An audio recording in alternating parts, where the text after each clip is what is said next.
Praise the Lord. இன்றைய பலப்படுத்தும் வார்த்தை நீதிமொழிகள் 22வது அதிகாரம் 4வது வசனம்.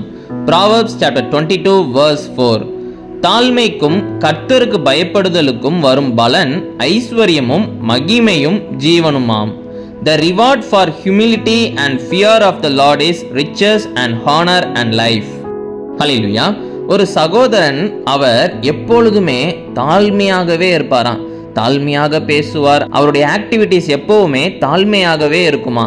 அவர் எப்பொழுதுமே கர்த்தருக்கு பயப்படுகிற ஒரு பயத்தோட இருந்து கீழ்ப்படிந்து அவர் வாழ்ந்து கொண்டே இருப்பாராம். எந்த ஒரு தீமையும் செய்திடக்கூடாது அப்படின்னு சொல்லி கர்த்தருக்கு பயப்படுகிற ஒரு பயம் அவருக்குள்ள உண்டாம்.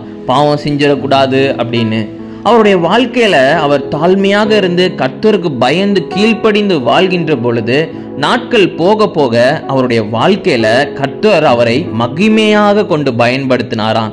அவர் செய்கின்ற எல்லா காரியத்திலையும் ஒரு சக்சஸ் கிடைச்சுதான். எல்லாத்துலேயும் ஆண்டவர் அவருக்கு ஒரு பெரிய ஆசீர்வாதத்தை கொடுத்தாராம். நல்ல நல்ல காரியங்கள், அநேக காரியங்கள் அவருடைய வாழ்க்கையில நடந்துச்சான். ஒரு பெரிய ஆசீர்வாதத்தை ஆண்டவர் அந்த சகோதரனுக்கு கொடுத்தாங்களாம்.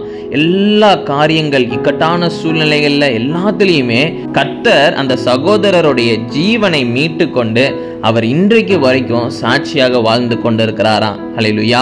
அப்போ நீங்களும் உங்களுடைய வாழ்க்கையில ஆசீர்வாதத்தை எதிர்பார்த்து கொண்டு இருக்கிறீங்க.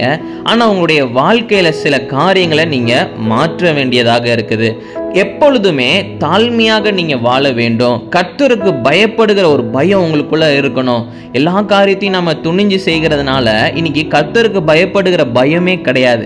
அப்போ நீங்க தாழ்மையாக நீங்க வாழ்ந்து பாருங்க. கர்த்தருக்கு பயப்படுகிற அந்த ஒரு பயத்தோட இருந்து கீழ்ப்படிந்து அவர் சொல்ற ஒவ்வொரு வார்த்தையும் கேட்டு கீழ்ப்படிந்து வாழ்ந்து பாருங்க. நிச்சயம் எல்லா ஆசீர்வாதங்களையும் நீங்க சுதந்திரித்து கொள்ள முடியும். அவர் உங்களை மகிமையாக கொண்டு பயன்படுத்துவார். உங்களுடைய ஜீவனை பாதுகாத்து கொள்வார். அப்ப யோசிச்சு பாருங்க, உங்க வாழ்க்கையில இன்னைக்கு ஒரு மாறுதல் உண்டாகணும் அப்படின்னு நீங்க எதிர்பார்த்தீங்கன்னா முதலாவது நீங்க மாற வேண்டும். தாழ்மையாக வாழ உங்களை அர்ப்பணிங்க. கர்த்தருக்கு கீழ்ப்படிந்து வாழறதுக்கு உங்களை அர்ப்பணிங்க.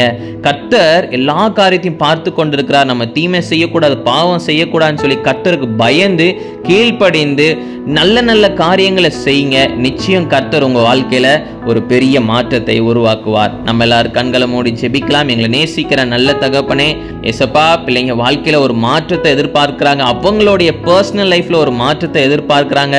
ஆண்டவரே ஏசப்பா, தாழ்மையாக வாழ ஆண்டவரே உங்களுக்கு பயந்து கீழ்ப்படிந்து வாழறதுக்கு பிள்ளைங்க ஒப்பு கொடுக்குறாங்க. இந்த நாள்ல பிள்ளைங்களுடைய வாழ்க்கையில ஒரு மாற்றத்தை உருவாக்குங்க தகப்பனே ஏசப்பா. ஆசீர்வதிங்க, மகிமையாக கொண்டு பயன்படுத்துங்க, ஜீவனை பாதுகாத்து கொள்ளுங்க. ஆண்டவரே ஏசப்பா, அநேக நாட்கள் தகப்பனே ஏசப்பா வியாதியோட பலவீனத்தோட இருக்கிறாங்க. அதுல இருந்து ஒரு சுகத்தை கட்டளை எடுங்கப்பா. நீங்க வழி நடத்துங்க, ஒரு விடுதலையை கொடுங்க, மகிமைப்படுங்க. இயேசுவின் மூலம் ஜெபிக்கிறோம் எங்கள் ஜீவனுள்ள பிதாவே. ஆமேன், ஆமேன், ஆமேன். கர்த்தர் நிச்சயம் உங்களை உயர்த்துவார், மகிமையாக கொண்டு பயன்படுத்துவார். சோர்ந்து போகாதீங்க. கர்த்தர் உங்களை ஆசீர்வதிப்பார். God bless you. Have a blessed day.